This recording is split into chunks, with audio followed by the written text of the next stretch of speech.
ముందు ఇవి వేసేస్తే కానీ మనకు పట్టిన దరిద్రం వదలదు. ఏంటి చంపేస్తావా? నన్ను చంపేస్తావా? చంపే రా, చంపేరా. నేను చావుకి భయపడేదాన్ని అయితే మీలాంటి దుర్మార్గులతో ఇంతకాలం ప్రయాణం చేయగలనా? అత్తయ్య ఏమైంది అత్తయ్య? అప్పుడే వచ్చేసారు. ఆయన గుండె మార్పిడి జరగలేదా? కనిపించట్లేదా? ఆపరేషన్ జరుగుంటే ఈ పాటికి ఐసీయూలు ఉండేవాడిని కదా. పిచ్చి పిచ్చి ప్రశ్నలు వేసావంటే మర్యాద ఉండదు. నాకొక విషయం అర్థం కావట్లేదురా శైల. మనకు కావాల్సింది రోజీ. ఆపరేషన్ జరిగే చోట మనకు సీత అవసరమే లేదు. రోజీ పూర్తి డీటెయిల్స్, అడ్రస్, ఐడెంటిటీ మార్క్స్ చెప్పమని ఎంత బతిమిలాడినా సీత ఎందుకు చెప్పడం లేదు? కనీసం ఫోన్ నెంబర్ చెప్పమని బతిమిలాడను కూడా ఎందుకు ఇవ్వటం లేదురా? నేను వస్తేనే తను వస్తుంది, నేను చెబితేనే తను వింటుంది అని అంటుంది ఏంటి?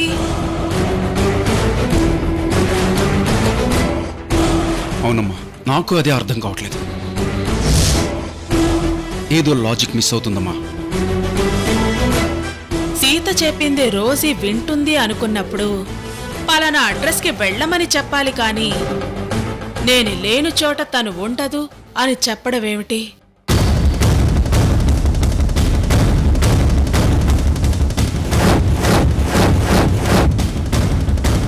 కొంపతీసి సీత రోజీ ఒక్కరు కాదు కదా?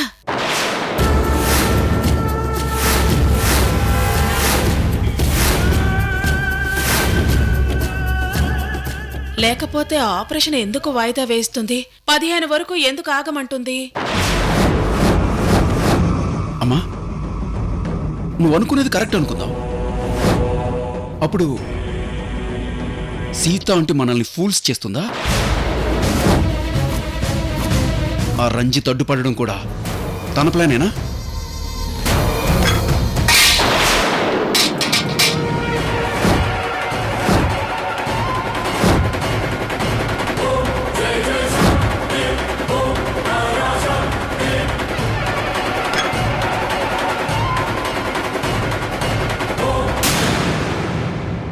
ఏయ్, ఇక్కడేం చేస్తున్నావే?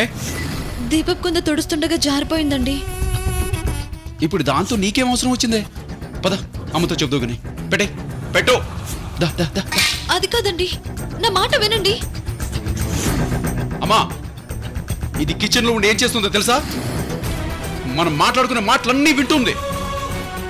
అదేం కాదత్తయ్యా, పూజ సామాన్లు శుభ్రంగా ఉంచుకుంటే ఇంట్లో శుభాలు జరుగుతాయని గుళ్ళో పంతులు గారు చెప్పారు.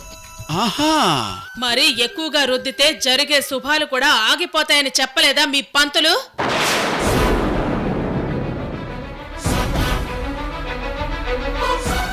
ఏంటి ఆ చెమట్లేంటి? ఎందుకు టెన్షన్ పడుతున్నావు?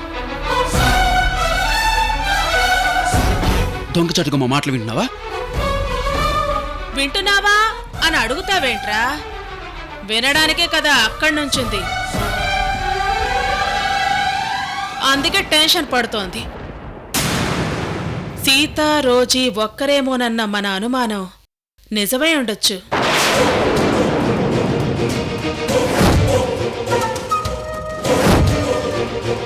ఏంటి వెర్రి చూపులు చూస్తున్నావు? అమ్మ చెప్పింది కరెక్టేనా? మీరు చెప్పింది వినడానికి విచిత్రంగా ఉందండి. సీత అంటే రోజీ ఒక్కరవ్వడం ఏంటి? అది ఎలా సాధ్యమవుతుంది? మాకు తెలియకే కదా నిన్ను అడిగింది. ఒకవేళ మీరన్నది నిజమైతే ఏ రోజు అబద్ధం చెప్పని సీత అంటే తనే రోజీ అని ముందే చెప్పేస్తుంది. కానీ ఇంతకాలం దాచిపెట్టదు. అబద్ధాలు, మోసాలు, మాట తప్పడం, మడమ తిప్పడం సీత అంటికి చేత కాదు.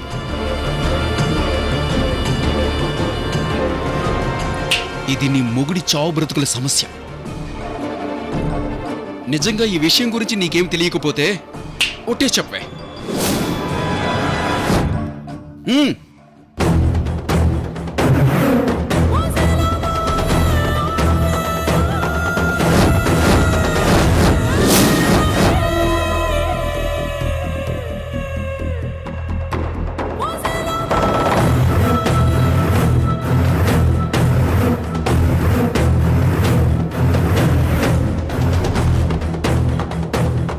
ఆగు.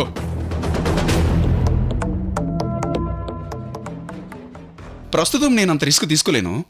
ఒట్టి నీ మీద వేసుకో.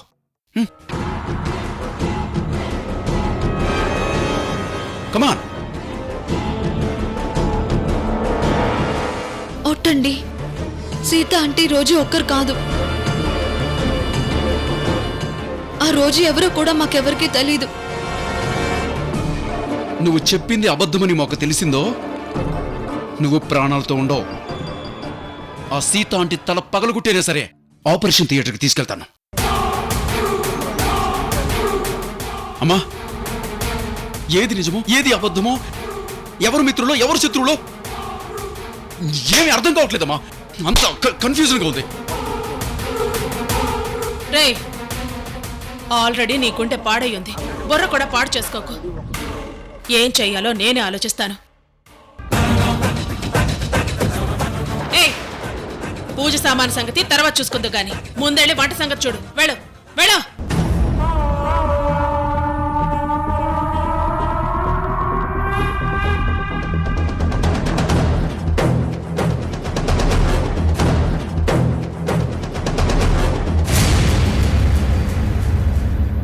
అమ్మా, దీన్నో కంట కనిపెడుతూ ఉండాలమ్మా. సిబిఐకైనా మనల్ని ఇరికించడానికి 100 సాక్ష్యాలు అవసరం లేదు. ఇదొక్కటి చాలు. మన సీక్రెట్స్ అన్నీ ఇదే బయట పెడుతుందేమో నా డౌట్ అమ్మా.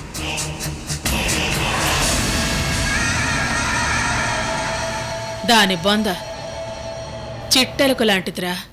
దీనికంత ధైర్యం ఎక్కడ ఏడ్చింది? వదిలే.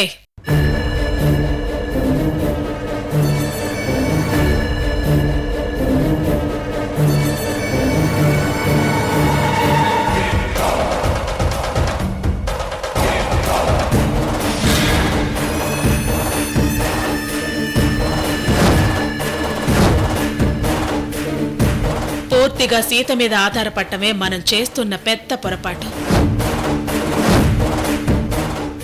అసలు ఆ రోజు ఎవరో కనిపెట్టి దాన్ని పట్టుకుంటే మన పని అయిపోతుంది.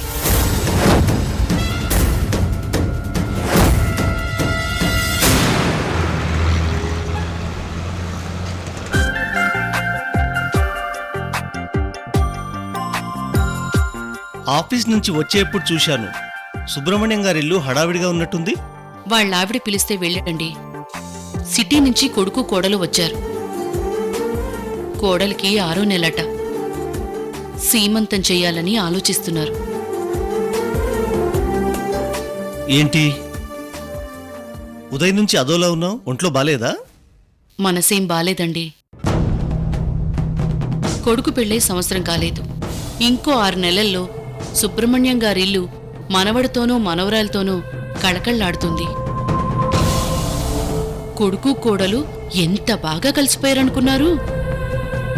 ఆ అమ్మాయి అయితే అత్తమామల్ని ఎంత ప్రేమగా చూసుకుంటుందో.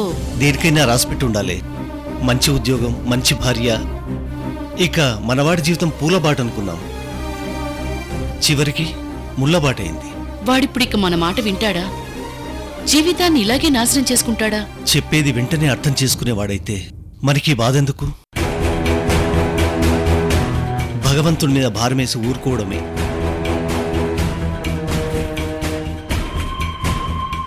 ఏంటో చాలా కాలం తర్వాత గుబులు మళ్ళినట్టుంది.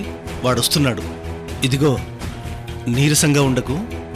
వాడు బాధపడతాడు. కొంచెం హుషారుగా ఉండు. ఉన్న కాసేపైనా వాణ్ణి సంతోషంగా ఉండని. రారా, కూర్చో.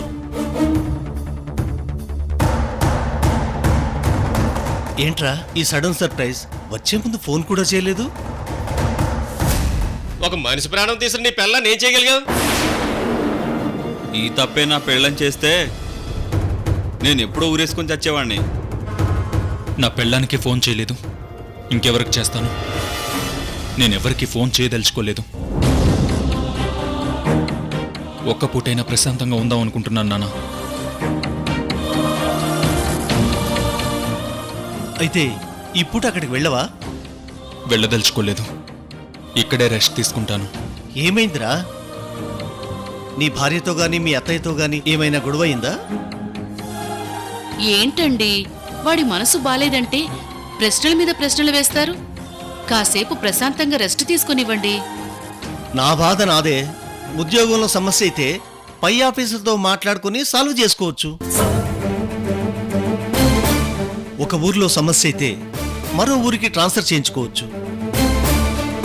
ప్రేమించిన వాళ్ళతోనే సమస్య అయితే ఎవరికి చెప్పుకుంటారు? పెద్దవాళ్లతోనే కదా. మీరు చెప్పింది కరెక్టే నాన్న. పర్సనల్ లైఫ్ ప్రాబ్లమ్స్ నా ప్రొఫెషనల్ లైఫ్ని ఇబ్బంది పెడుతున్నాయి. జాబ్ మీద కాన్సన్ట్రేషన్ చేయలేకపోతున్నాను. అందుకే మనసుకు కష్టమైన ఒక నిర్ణయానికి వచ్చాను. అవంతికి విడాకులు ఇద్దాం అనుకుంటున్నాను.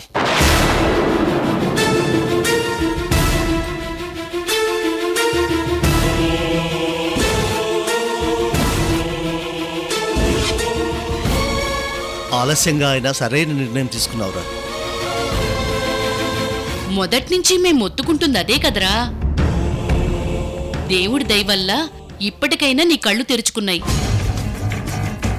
కాలనీలో ప్రతి ఒక్కరూ మీ కూడలే కదా మర్డర్ చేసింది అంటుంటే తలెత్తుకోలేక కూలిపోతూ బతుకుతున్నానురా. ఎంతో అర్జెంటు పనులుంటే తప్ప బయటికి కూడా వెళ్ళడం లేదురా. మీ కొడుకు కాబట్టి ఇంకా అలాంటి అమ్మాయితో కాపురం చేస్తున్నాడు. మేమైతే విడాకులు ఇప్పించేసి వేరే పెళ్లి కూడా చేసేవాళ్ళమని హేళన చేస్తున్నారా. ఇంతకాలం నువ్వేమనుకుంటావో అని మనసులోనే బాధని దిగమింగుకున్నాం. సర్లేవే, నువ్వు వెళ్ళి వీడికి స్నానానికి ఏర్పాటు చెయ్యి. నేను బిర్యానీ తీసుకొస్తాను. భరత్, నువ్వేం ఆలోచించుకు.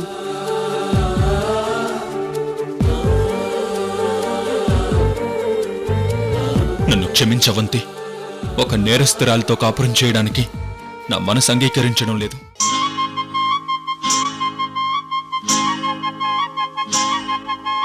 నీ జత లేక పిచ్చిది కాదా మనసంతా,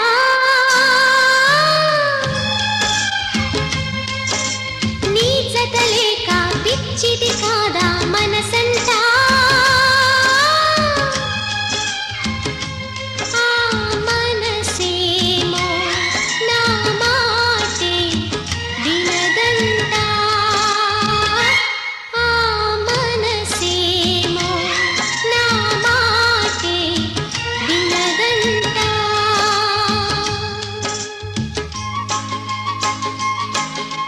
కదిలించేను కరిగించేను నన్నంతా.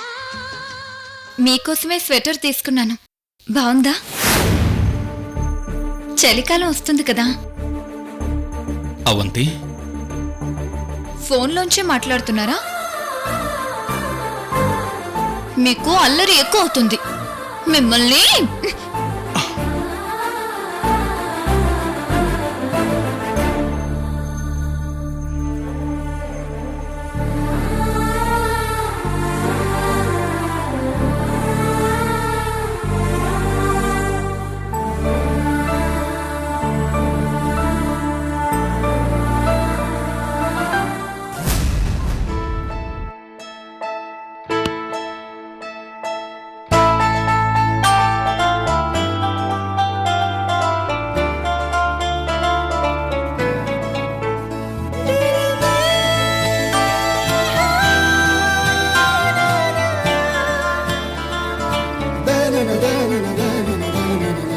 అవంతి, 3 కాలాలంటే ఏంటి?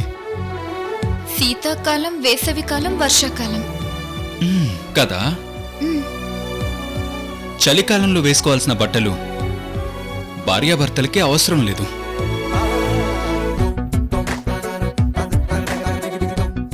వేసవికాలంలో వేసుకోవాల్సిన బట్టలు వేసుకున్నా ఒకటే, వేసుకోకపోయినా ఒకటే. వర్షాకాలంలో వేసుకోవాల్సిన బట్టలు ఏవి వేసుకున్నా ఒకటే, తడిచి ముద్దవుతారు. పోండి.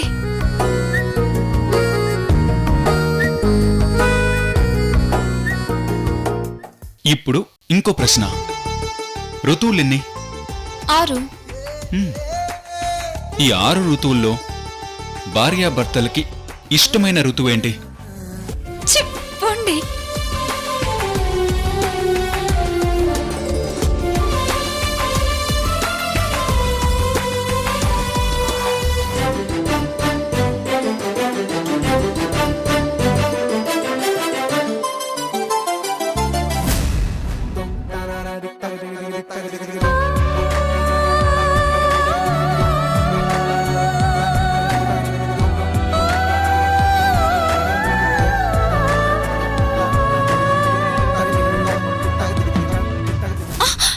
వద్దు.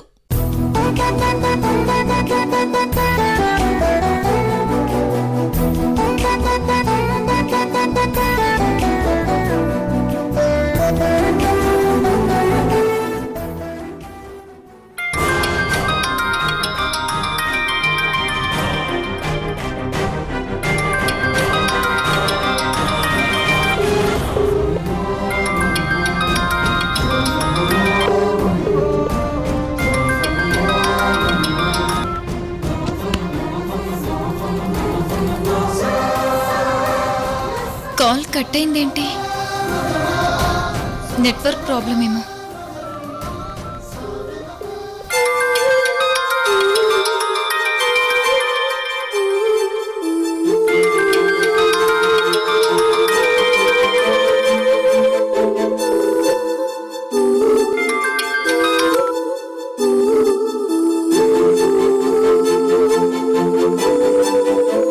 మళ్ళీ కట్ అయింది. కావాలని కట్ చేస్తున్నారా? చచ్చా, పొరపాటున ఎండ్ బటన్ నొక్కుంటారు.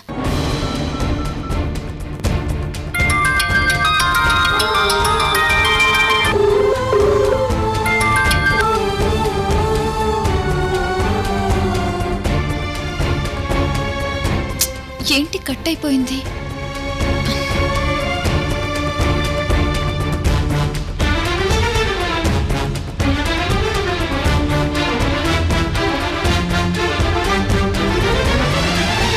అసలు రెస్పాండ్ అవ్వట్లేదేంటి?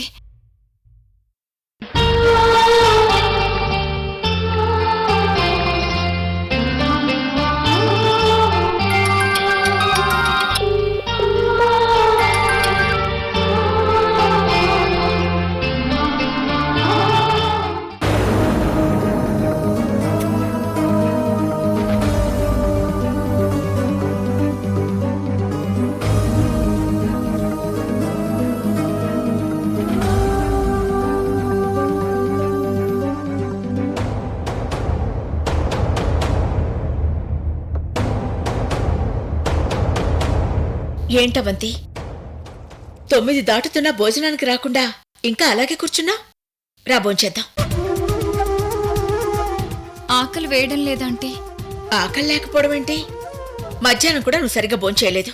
పద భోంచేద్దాం.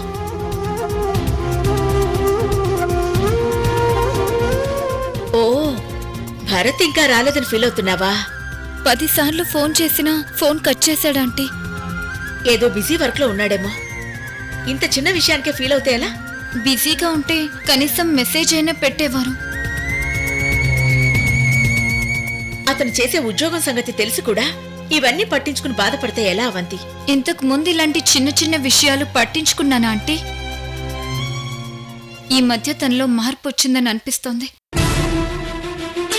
బంగారం లాంటి కుర్రాన్ని పట్టుకొని ఎందుకే లేనిపోని ఊహించుకుంటావు? నేనేం ఊహించుకోవడం లేదమ్మా, ఉన్నదే చెప్తున్నాను. అతనిలో నువ్వేం మార్పు గమనించావు? శశి హత్య ఎంక్వైరీ సందర్భంలో కూడా నన్ను మామూలుగానే చూసుకునేవారు. డ్యూటీ టైంలో తప్ప మిగిలిన టైంలో ప్రేమగానే ఉండేవారు. కోర్టు విచారణ సందర్భంగా కేసుని మీ మీద వేసుకున్న తర్వాతే తనలో కొంత మార్పు కనిపిస్తోంది. నన్నొక ముద్దాయిగా చూస్తున్నారు. నాకు వ్యతిరేకంగా సాక్ష్యాలు ఏమైనా దొరికాయేమో తెలీదు. తాళి కట్టిన భర్తకే పరాయి దానిలా అయిపోయాననిపిస్తోంది. మా మధ్య దూరం పెరిగేలా ఉందే కానీ దక్కుతుందన్న ఆశ కలగడం లేదంటే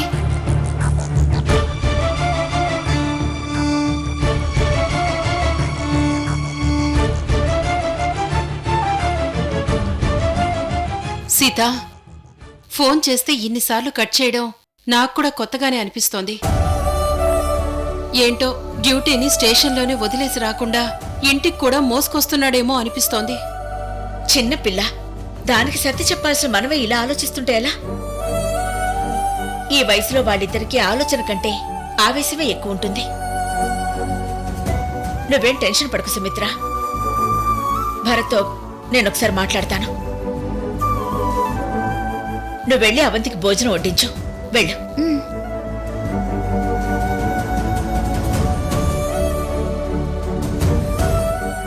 భరత్ ఎందుకు ఇలా ప్రవర్తిస్తున్నాడు? దీనికి కారణం ఏమై ఉంటుంది? Something is wrong. ఏమండి, మీకోసం పాయసం చేశాను, తినండి.